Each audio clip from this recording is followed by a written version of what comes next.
नमस्कार मेरे प्रिय साथियों, मोना इंस्पायर्ड यूट्यूब चैनल आपका हार्दिक स्वागत व अभिनंदन करता है।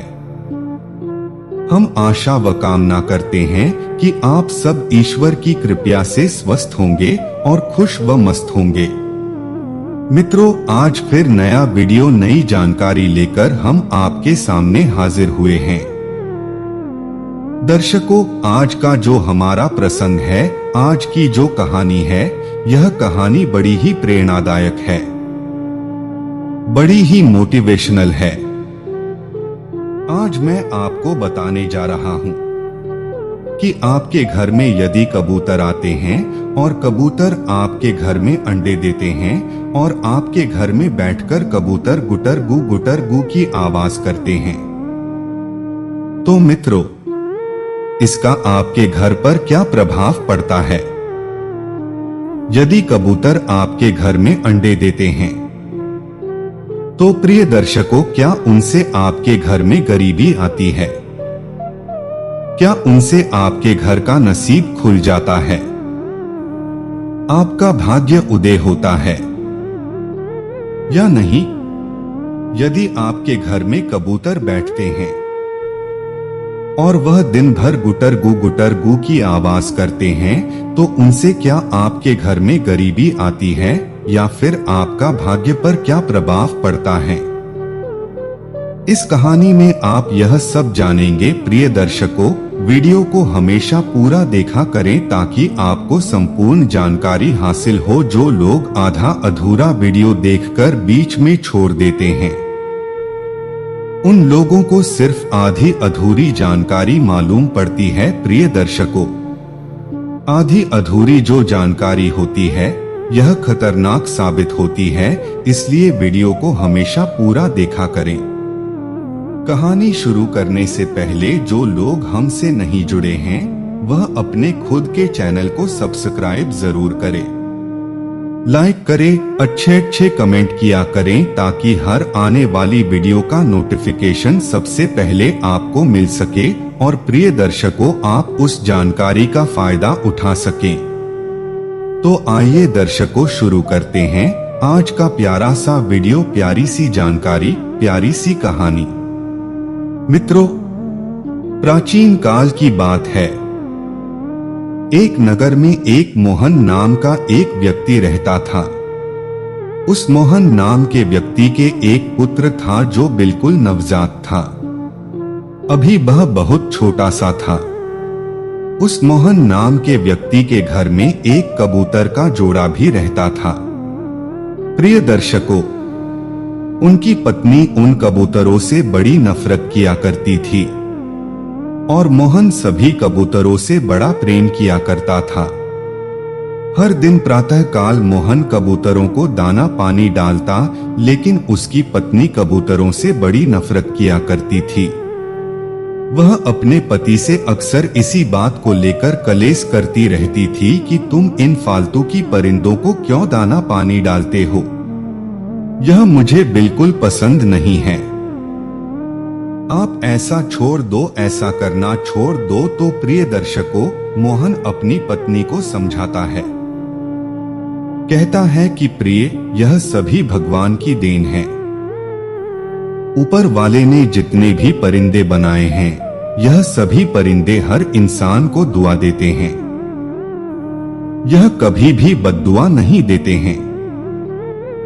यह हमारी दुआ करते हैं, इसलिए इन परिंदों की खिदमत करना भी हमारा फर्ज है। इनकी देखरेख करना भी हर मनुष्य का कर्तव्य है। इनको दाना पानी डालना भी और मनुष्य का कर्तव्य है, और जो मनुष्य इनको दाना पानी डालता है, उनका भाग्य साथ देने लगता है। इस तरीके से मोहन अपनी पत्नी को समझाता है, लेकिन उनकी पत्नी इन बातों को समझने के लिए बिल्कुल भी तैयार नहीं थी। वह फिर अपने पति से इसी बात को लेकर और रोज झगड़ा करती रहती थी। वह कहती थी कि कबूतरों को मेरे घर से दूर भगाओ। मेरे घर के आसपास एक भी कबूतर, ये परिंदे बिल्कुल नहीं आने चाहिए। साथियों, उसकी पत्नी हर कबूतर से बड़ी नफरत किया करती थी और अपने पुत्र से बड़ा प्रेम करती थी। अपने पुत्र को तो जी जान से भी प्यार किया करती थी, लेकिन परिंदों से और परिंदों के बच्चों से बड़ी नफरत किया करती थी। मोहन अपनी पत्नी को समझाने की खूब कोशिश करता, लेकिन वह बिल्कुल नहीं समझती थी। प्यारे साथियों, एक दिन की बात है। मोहन किसी काम से शहर चला जाता है और पीछे से उनके घर में जो कबूतर और कबूतरी रहते थे, वह उनके घर में ही अंडे दे देते हैं। अब उनकी पत्नी अपने पति से इस बात को लेकर झगड़ा करने लग गई। वह कहती कि इन अंडों को घर से दूर भगाओ, मैंने पहले ही कहा था इन कबूतरों को घर में मत रखो, लेकिन तुम मेरी एक नहीं मानते हो। अब देखिए, इन कबूतरों ने हमारे घर में अंडे दे दिए हैं और कबूतरों ने हमारे घर में अंडे देकर गंदगी फैला रखी है। इसी बात को लेकर मोहन की पत्नी अपने पति से आए दिन लड़ाई झगड़े करती, लेकिन मोहन अपनी पत्नी को बार बार समझाता और मोहन को शहर जाना पड़ जाता है। और मोहन शहर को रवाना होने से पहले अपनी पत्नी को समझाता है कि प्रिय देखिए, हमारे घर में कबूतरों ने अंडे दे रखे हैं और तुम कबूतर को बिल्कुल मत छेड़ना। जब तक इनके बच्चे उन अंडों से बाहर नहीं आ जाते, उनके बच्चे अपने माता पिता के साथ चले नहीं जाते। जब तक इनको बिल्कुल दुखी मत करना और रोज अपने हाथों से थोड़ा थोड़ा कबूतरों को दाना पानी डाल दिया करो, ताकि तुम्हारा भी अगला जन्म सुधर जाए, तुम्हारा भी भविष्य सुधर जाए। इस तरीके से अपनी पत्नी को समझाकर मोहन शहर को चले जाता है। साथियों, मोहन की पत्नी कबूतर के अंडे को तो नहीं छोड़ती है, लेकिन बुरा बोलती रहती है। दिन रात यही सोचती रहती है कि मेरे घर से इन कबूतरों को कैसे भगा, इनके अंडों को यहाँ से कैसे भगा। मोहन का जो छोटा पुत्र था, उसको भी इस बात का मालूम था कि मेरे घर में कबूतरों ने अंडे दे रखे हैं। अब मोहन का पुत्र इस बात का इंतजार कर रहा था कि कब मेरी माता घर से बाहर जाए। पिताजी तो शहर चले गए हैं, लेकिन अब मेरी माँ घर पर है। जब मेरी माँ घर से कहीं चली जाएगी, तब मैं कबूतर के अंडे को देखूंगा। प्यारे साथियों, उसके कुछ ही देर बाद मोहन की पत्नी यानी उस बच्चे की माँ पानी लेने के लिए पनघट पर चली जाती है। अब मोहन का पुत्र सीढ़ी लगाकर कबूतरों के अंत तक पहुंच जाता है और कबूतर के अंडे को पकड़ लेता है और उसे खेलने लगता है, उनको देखने लगता है, निहारने लगता है। तभी उसकी माँ यानी मोहन की पत्नी पानी लेकर के वापस अपने घर को आ जाती है। जब वापस घर को आती है तो वह देखती है कि उनका छोटा सा पुत्र सीढ़ी लगा करके और सीढ़ी पर चढ़ा हुआ है, कबूतर के अंडे को हाथ में ले रखा है। यह देखकर वह बड़ी क्रोधित होती है, अपने बच्चे को मारने पीटने लग जाती है। अपने बच्चे को डांट नहीं लगाती है, पर वह पानी छोड़ करके तुरंत अपने बच्चे के पास आती है और सीढ़ी से अपने बच्चे का हाथ पकड़ लेती है। जैसे ही मोहन की पत्नी अपने बच्चे को हाथ पकड़ करके खींचती है, तो उसका बच्चा दूसरे हाथ में कबूतर का घोंसला पकड़ा हुआ था। जैसी ही मोहन की पत्नी अपने बच्चे का एक हाथ पकड़ करके नीचे को खींचती है, तो दर्शकों, कबूतर का पूरा घोंसला उस बच्चे के हाथ में आ जाता है और जैसे ही कबूतर का घोंसला नीचे आता है तो पूरे अंडे फूट जाते हैं। एक अंडा उस बच्चे के हाथ में था, उसको उसकी माँ पकड़ करके और जमीन में मार देती है तो वह भी फूट जाता है और अपने बच्चे को खूब मारती है, पिटती है। कबूतर का घोंसला नीचे आने के बाद पूरे अंडे फूट जाते हैं। जब कबूतर और कबूतरी आते हैं, अपने अंडों को फूटा हुआ देखते हैं तो बड़े दुखी होते हैं, बड़े चिंतित हो जाते हैं। उनके आंखों से आंसू की धार बहती है, रोने लगते हैं। लेकिन अब वह तो परिंदे हैं, करे तो क्या करे। तभी उसी वक्त मोहन शहर से वापस आ जाता है। तब आकर के देखता है कि उनका छोटा नवजात बच्चा फुट फुट कर रो रहा है, जोर जोर से रो रहा है। यह देखकर मोहन अपने बच्चे के पास जाता है। अपने बच्चे से पूछता है कि पुत्र, ऐसी क्या बात है, तुम क्यों रो रहे हो? मोहन तुरंत अपनी पत्नी के पास जाता, अपनी पत्नी से पूछता है कि बच्चा क्यों रो रहा है। तब उसकी पत्नी मोहन से कहती है कि मैंने तुमसे पहले ही कहा था कि इन कबूतर को घर में मत रखो। आज देखो तुम्हारे पुत्र ने कबूतर के अंडे को पकड़ लिया है, उनको छू लिया है। शून्य इसलिए मैंने इसको मारा है, पीटा है इसलिए यह रो रहा है। मोहन जब कबूतर के अंडे के पास जाता है तो वह देखता है कि कबूतर के पूरे अंडे फूटे हुए पड़े हैं। यह देखकर मोहन बड़ा दुखी होता है। फिर से अपनी पत्नी के पास आता है और अपनी पत्नी से पूछता है, तुमने कबूतर के पूरे अंडे फोड़ दिए हैं। अब कबूतर हमें जरूर बदुआ देंगे और इनका भुगतान हमको जरूर करना पड़ेगा। यह बात या खत्म हो जाती है। अब कुछ समय निकल जाता है। कुछ समय निकलने के बाद मोहन फिर से शहर जाता है। जब मोहन शहर को जाता है तो उसके पीछे से उसका बच्चा बीमार हो जाता है। अब मोहन की पत्नी अपने बच्चों को इधर उधर लेकर घूमती है, इलाज करवाती है। वह सोचने लगती है कि कल मेरा बच्चा बिल्कुल स्वस्थ था, इसके तनिक भी कोई बीमारी नहीं थी, कोई बुखार नहीं था, लेकिन आज अचानक से मेरा बच्चा बीमार हो गया है। उनकी पत्नी अपने बच्चे का बड़े बड़े राज वेदों से इलाज करवाती है, लेकिन उसको तनिक भी फर्क नहीं पड़ता है, उसमें तनिक भी सुधार नहीं आता है। वह धीरे धीरे गंभीर से गंभीर रूप से घायल होता जाता है।